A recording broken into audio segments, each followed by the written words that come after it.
D Urdu کی جانب سے عزاداران امام حسین کے لیے یہ فرش عزا بچھائی گئی ہے۔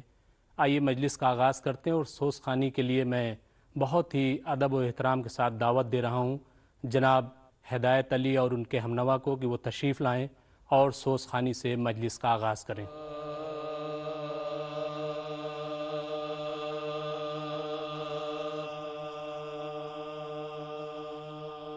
بن روئے نہ عابد سے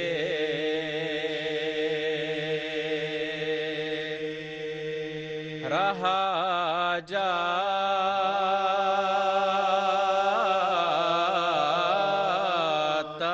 تھا، خطبہ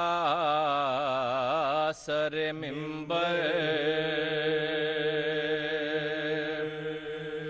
نہ پڑھا جاتا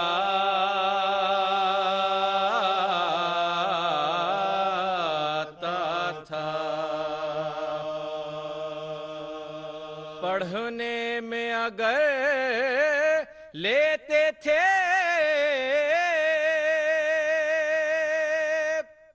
وہ نام حسین،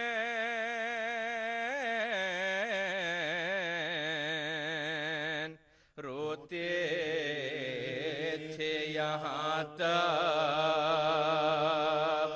کہ غشا جاتا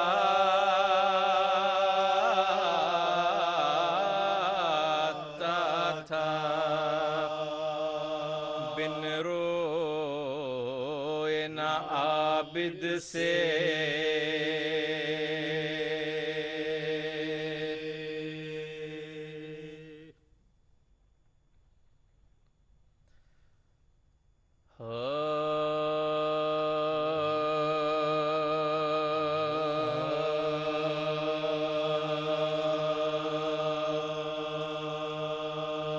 تنہا ہے مگر پھر بھی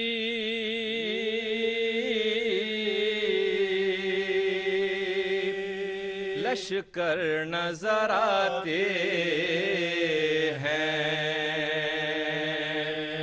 تنہا ہے مگر پھر بھی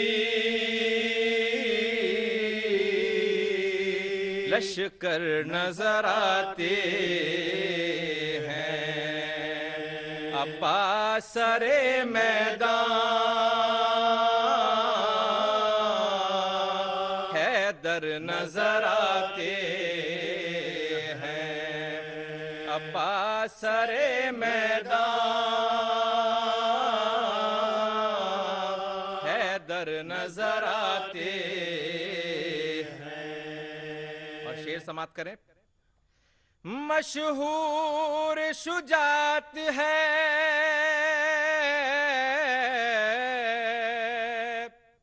ہاشم کے گھرانے کی، میدان میں اصغر بھی اکبر نظر آتے ہیں، میدان میں اصغر بھی اکبر نظر آتے ہیں، اپا سر میدان حیدر نظر آتے ہیں، زینب کے پسر یوں تو